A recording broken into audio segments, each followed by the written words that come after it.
고린도전서 1장의 말씀을 함께 보았습니다. 여러분, 우리가 때로는 보면 나는 왜 이렇게 약하지? 나는 왜 이렇게 가난하지? 나는 왜 이렇게 부족하지? 나는 왜 이렇게 결핍이 많지? 자기의 연약함들을 많이 보게 됩니다. 그런데 오늘의 말씀은 무엇이냐면 이 사람의 약함을 하나님의 강함으로 경험하자. 사람의 미련함을 하나님의 지혜로움으로 경험하자. 여러분, 예수님이 오신 것은요, 우리 보고 조금 더 노력해서 조금 더 나은 사람이 되라고 예수님이 오신 것 아니에요. 예수님이 보실 때는요, 우리는요, 아무짝에도 쓸모가 없어요. 하나님의 거룩하심 앞에서 우리를 바라보게 되잖아요. 오물 중에 오물이고 쓰레기 중에 쓰레기고 정말 아무런 값어치가 없는 우리를 위해서 하나님이신 그분이 육신을 입고 오셔서 우리의 죄가 되셨다니까요.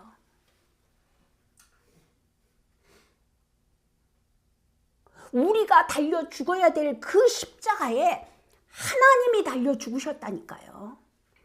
그리고 부활하셨어요. 왜? 이를 믿는 자는 의롭다 하시고 거룩하다 하시고 온전하다 하시고 하나님의 자녀로 구원하시기 위해서. 우리가 어떤 가능성이 있어서 하나님 오신 거 아니에요. 방법이 없기 때문에 하나님께서는 자신이 몸을 입고 사람의 몸을 입고 오셔서 우리를 위하여 죽으시고 부활하신 것이라니까요. 그분 안에서 우리의 약함, 우리의 가난함, 우리의 부족함 괜찮아요. 조금 더 노력해서 더 나은 사람이 되는 것이 아니라 그 망가진 거 완전히 버리고 내가 네 안에 들어가서 네 안에서 살며 하나님의 능력과 권능을 나타내리라. 이게 하나님의 마음이에요. 자, 고린도전서 1장 17절을 볼게요.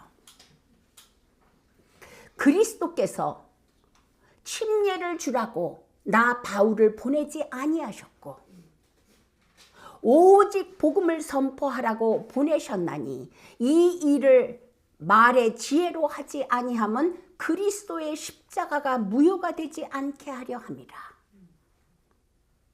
하나님께서 사도 바울을 보내신 게 무엇이라고요?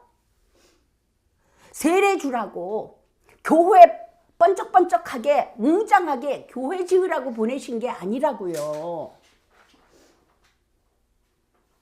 뭐 때문에 보내셨다고요? 오직 복음, 복음의 도, 예수 그리스도를 선포하라고.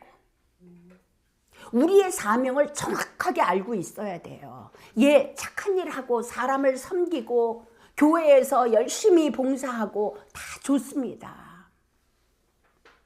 그러나 우리의 진짜 사명은 무엇이라고요? 복음을 선포하라고. 우리 많은 분들 복음을 듣게 하려고 교회로 부르지요. 그런데 그 마음의 밑바닥을 보자고요. 목사님으로부터 설교 들어서 복음을 듣게 하기 위해서 교회로 데려가지 않겠습니까? 때로는 어떤 사람들은 내가 전도왕이 되기 위해서 또 열심히 뛰는 사람도 있지 않겠습니까? 사도 바울은요, 오직 복음, 그리스도를 전하는 일만을 하였다는 거 여러분 아십니까? 때를 어떤지 못 어떤지, 상황, 환경이 어떠하든지 교회를 데려가는 거 좋지요. 그런데 내 안에 복음이 있느냐 말이에요. 정말로 교회를 갈 수 없는 상황의 사람도 있을 수가 있고 여러 가지 상황이 있을 수 있잖아요. 그랬을 때 여러분은 어떻게 복음을 전하실 것이냐 말이에요. 여러분 안에 복음이 없다면 어떻게 복음을 주실 거예요? 많은 사람들이 내가 복음을 전하고 싶은데 나는 잘 못해서, 그래서 교회를 데리고 가면 목사님이 하시리라 하고 교회를 데리고 갑니다. 여러분, 그거 여러분 안에 복음 없다면 다시 멈춰서야 돼요. 여러분이 복음으로 살아난 경험, 여러분이 복음으로 말미암아 갱생되어진 새 생명, 새 피조물이 되지 못했다면 여러분 다른 사람에게 복음 못 줍니다. 그런 분들이 보통 하는 일이 우리 교회 갑시다. 우리 교회 가면은요 목사님 설교 좋고요, 우리 목사님 찬양 잘하고요, 우리 프리 커피 앤 베이글도 주고요, 교회 시스템 어마어마 좋고요. 아니요, 사도 바울은 말씀하십니다. 하나님께서 그리스도께서 나를 보내신 것은 그 어떠한 것, 세례를 주고 교회를 웅장하게 세우고 뭐가 아니라 오직 복음을 선포하라고 보내셨나니. 여러분, 내 안에 이 복음이 없다면, 내가 경험한 이 복음이 내 안에 없다면 어떻게 복음을 전하실 겁니까? 어떤 사람이 임종 침상에 있습니다. 그 사람 보고 교회 가자고 그럴 것입니까? 아니면 다른 목사님이나 어떤 영적 지도자를 불러가지고 복음 좀 전하라고 하시겠습니까? 그런데 지금 사도 바울은 뭐라고 말씀하세요? 내 안에 있는 복음 선포하라고 나를 부르셨다 이거예요. 18절 볼게요. 십자가를 선포함이 멸망하는 자들에게는 어리석은 것이로되 구원받는 우리에게는 하나님의 권능이라. 어떤 사람들에게는 십자가를 선포하는 것이, 그리스도가 십자가에서 죽으셨습니다. 나는 그리스도 안에서 나도 죽었습니다. 그런데 그 죽음 뒤에 뭐가 있어요? 부활이 있단 말이에요. 여러분, 십자가와 부활은 붙어 있는 거예요. 정말로 여러분이 십자가를 지는 그리스도의 삶을 살고 있다면 마땅히 부활하신 예수 그리스도의 능력이 여러분의 삶 가운데 부활로 나타나게 되어져 있습니다. 예수 그리스도의 죽으심과 부활, 그리고 나서 이 그리스도가 세상의 기준이 되었습니다.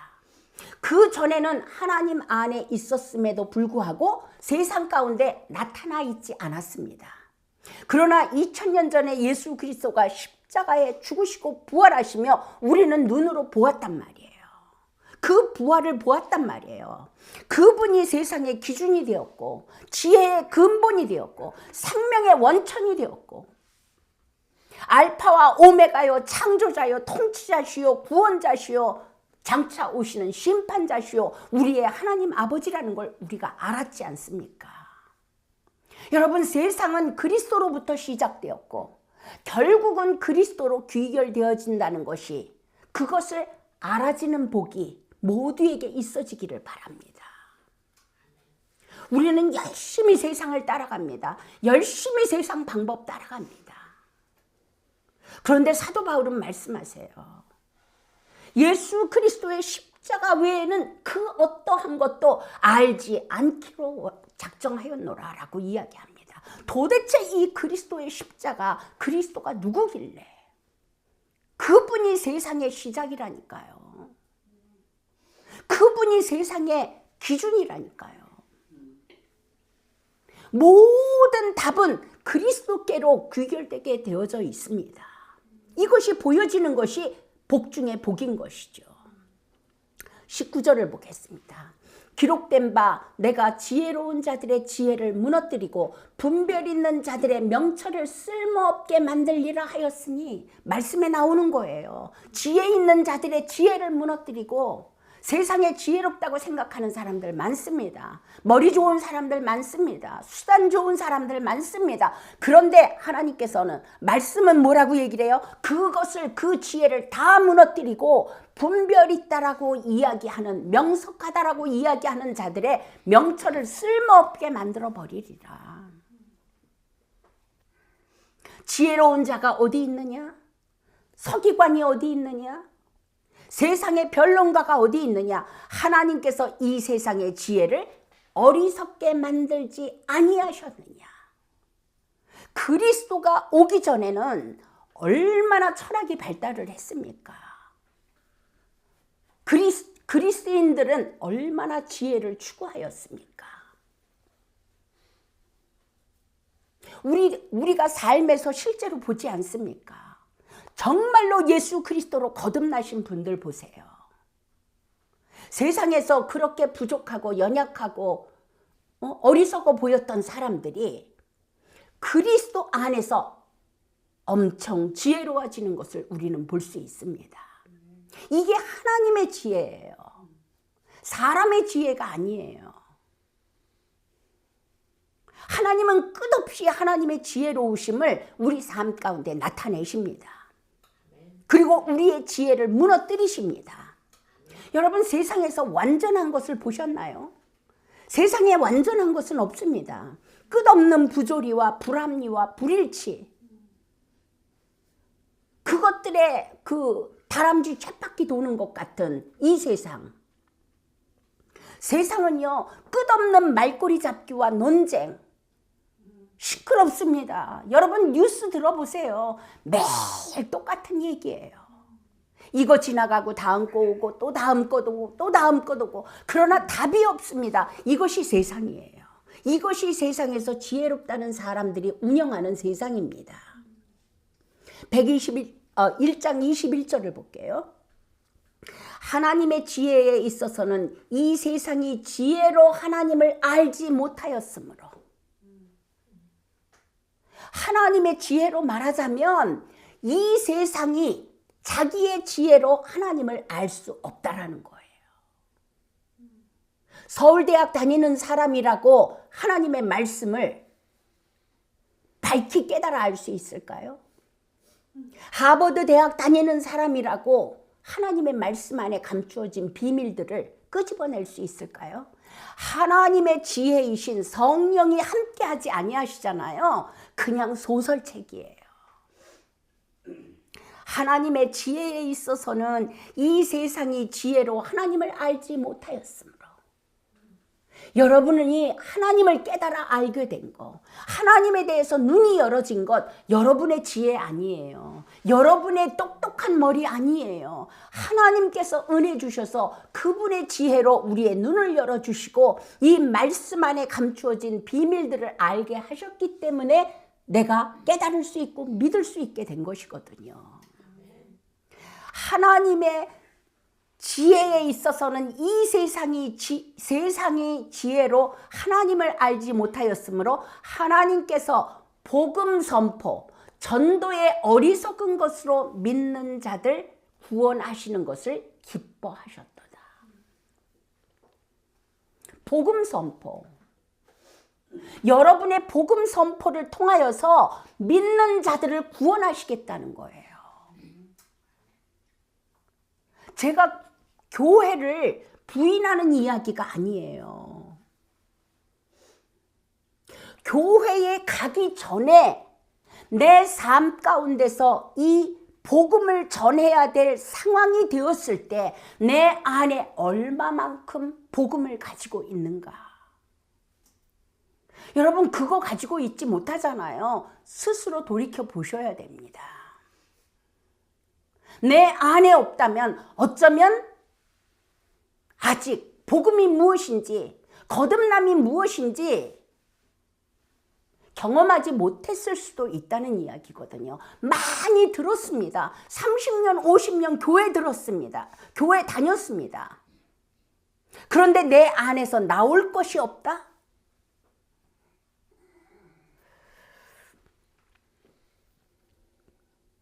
이 답이 없는 세상에 하나님의 지혜가 나타나셨습니다.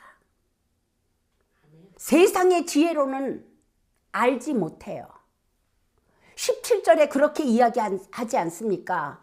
하나님께서 나를 보내신 것은 이 복음, 하나님의 지혜, 그리스도를 선포하라고 보내셨다라고 사도 바울은 말씀하십니다. 이 그리스도가 내 안에 있어야지만 선포할 수 있는 거예요. 22절 보겠습니다. 유대인들은 표적을 요구하고 그리스도인들은 지혜를 추구하나 우리는 십자가에 못 박히신 그리스도를 선포하니. 지혜도 좋고 표적도 좋고 세상의 지혜 지나갑니다. 그러나 세상에는 그 세상의 지혜가 절대 진리는 아닙니다. 표적도 좋습니다. 그러나 그 표적이 사람을 구원하지 못합니다. 우리가 원하는 것은 무엇이라고요? 십자가에 못 박히신 그리스도를 선포하니. 우리가 받은 사명이 무엇이에요? 내가 받은 복음, 나를 살리신 그리스도, 내 영적 신분을 바꾸어 주신 그리스도를 전하는 것이 내 사명이라니까요. 그 다음에 교회 데려가셔도 됩니다. 저는 이 말씀을 왜 드리냐면 정말 내 안에 그 그리스도, 그 복음이 있는가를 보자는 이야기예요. 23절에 계속 보겠습니다. 그분은 유대인들에게는 걸려 넘어지게 하는 것이요. 그리스도는 유대인들에게는 걸려 넘어지는 것이에요. 왜? 그들이 원하는 건 그리스도 아니에요. 율법이에요. 그리스인들에게는 그리스도는 어리석은 것이로되 십자가의 도가 그리스인들에게는 어리석은 거예요. 사람의 지혜가 너무 발달된 그리스인들에게 십자가의 도, 그게 받아들여지질 않는 거지요. 24절 보겠습니다. 부르심을 받은 사람들에게는, 유대인이나 그리스인에게나 그리스도는 하나님의 권능이요 하나님의 지혜시니라. 여기서 답이 나는 거예요. 정말로 하나님께 부르심을 입은 자에게는 그리스도가 하나님의 능력이고 권능이고 하나님의 지혜고, 세상에 오직 하나 진리이시고, 이게 되어진다니까요. 하나님의 어리석음이 사람보다 지혜롭고 하나님의 약하심이 사람보다 강하니라. 사실 하나님과 사람을 비교할 수 있는 건 아니에요. 너희가 하나님을 그렇게 어리석게 보느냐? 너희가 그리스도를 그렇게 연약하게 보느냐? 사람의 지혜보다 낫고 사람의 강함보다 나으니라. 형제들아, 너희를 부르신 것을 보라. 그 하나님께서 그리스도를 통하여 너희를 부르신 것을 보라. 부르심을 받은 자로서, 이렇게 부르심을 받은 자로서 육체를 따라 지혜로운 자가 많지 아니하고, 부르심을 받은 우리는 육체를 따라 지혜로운 자가 많지 아니하고, 어리석기 짝이 없어요. 우리 돌아보자고요. 지나간 삶, 하나님 만나기 전의 삶, 얼마나 아둥바둥 열심히 살았습니까? 그런데 시간이 지나가서 보니 망쳐놓은 것밖에 없어요. 어그러진 것밖에 없어요. 지혜롭게 한다고 살았죠. 열심히 산다고 살았죠. 그것이 우리네 인생 아니었습니까? 열심히 쌓고 쌓아서 엄청나게 쌓았다고 생각하는데 어느 날 와르르 무너져서 100층에서 떨어져 버립니다. 이것이 인생이더라는 거죠. 육체를 따라 지혜로운 자가 많지 아니하고 강한 자가 많지 아니하니 고귀한 자가 많지 아니하도다. 그런데요, 이것이 하나님 안에서는 복이라니까요. 하나님이 보실 때 우리가 지혜롭지 아니하고 강하지 아니하고 고귀하지 아니하잖아요. 왜? 하나님이 우리의 지혜가 되시기 위해서, 하나님이 우리의 강함이 되시기 위해서, 하나님이 우리의 거룩이 되시기 위해서. 하나님께서 이스라엘 백성을 부르실 때 뭐라고 말씀을 하시는 줄 아세요? 하나님께서 너희를 기뻐하시고 택하신 것은 너희가 다른 민족보다 수요가 많기 때문이 아니라 너희는 오히려 모든 민족 중에 가장 작기 때문에 너희를 불렀다라고 말씀하십니다. 여러분이 잘났기 때문에, 남보다 뛰어나기 때문에 하나님이 여러분을 부르신 게 아니라 너무나 감사하게도 모든 민족 중에 가장 약하고 작고 부족하기 때문에 너희를 택하였다라고 하나님은 말씀하십니다. 사실 육체를 따라 부하고 강하고 능력 있고 높은 자들은 어쩌면 그리스도 필요하지 않아요. 자기가 웬만한 거 다 할 수 있어요. 이 시대에도 가진 것이 많고 방법이 많고 능력이 많은 사람은 세상을 자기 방법, 자기 지혜, 자기 힘으로 살다가 죽어서 천국 갈 때만 그리스도가 필요하다라고 생각을 합니다. 그리고 열심히 자기 방법을 따라서 삽니다. 여러분, 하나님 앞에 한없이 작아지고 연약하여서 그리스도 외에는 방법이 없고 답이 없는 인생으로 나를 만드신 것, 이거 여러분 복이라는 거 아세요? 하나님께만 올인할 수가 있단 말이에요. 그분 외에는 답이 없는 인생, 그분만을 기뻐하고 그분 안에서 안식하고 그리스도께 올인할 수 있는 인생, 이게 복받은 인생이에요. 그걸 언제 경험하게 돼요? 내가 연약해졌을 때. 자, 27절 보시겠습니다. 그러나 하나님께서 지혜로운 자들을 당황하게 하려고 세상의 어리석은 것들을 택하시고 하나님께서 강한 것들을 당황하게 하려고 세상의 약한 것들을 택하셨으며 하나님께서 있는 것들을 쓸모없게 하시려고 세상의 천한 것들과 멸시받는 것들을 택하시고 참으로 없는 것들을 택하셨나니, 그렇죠? 내가 가장 연약할 때, 가장 가난할 때, 가장 방법이 없어 죽음 앞에 섰을 때, 그때 하나님의 부르심을 받은 사람들이 얼마나 많습니까? 왜냐하면 이것은 어떤 육체도 하나님 앞에서 자기를 자랑하지 못하게 하려 함이니라. 하나님이 그런 말씀 하시잖아요. 질투하는 하나님이라고. 하나님은요, 하나님의 영광을 사람과 나누어 갖지 않으십니다. 하나님만이 하나님이십니다. 하나님이 너무너무 싫어하시는 거, 내가 이거 했다라고 자부할 때. 자, 30절을 보겠습니다. 그러나 너희는 하나님에게서 나서 그리스도 예수님 안에 있고, 예수님은 하나님에게서 나사 우리에게 지혜와 의와 성별과 구속이 되셨느니라. 우리의 지혜가 누구라고요? 하나님에게서 나신 그리스도요. 우리의 의가 뭐라고요? 하나님에게서 나신 그리스도시요. 우리의 거룩이 무엇이라고요? 내 노력으로 말미암은 거룩이 아니라 십자가에 죽으시고 부활하신 그리스도가 나의 거룩이요. 그분이 나의 구속이요. 이것은 기록된 바 자랑하는 자는 주를 자랑할지니라 함과 같게 하려 함이니라.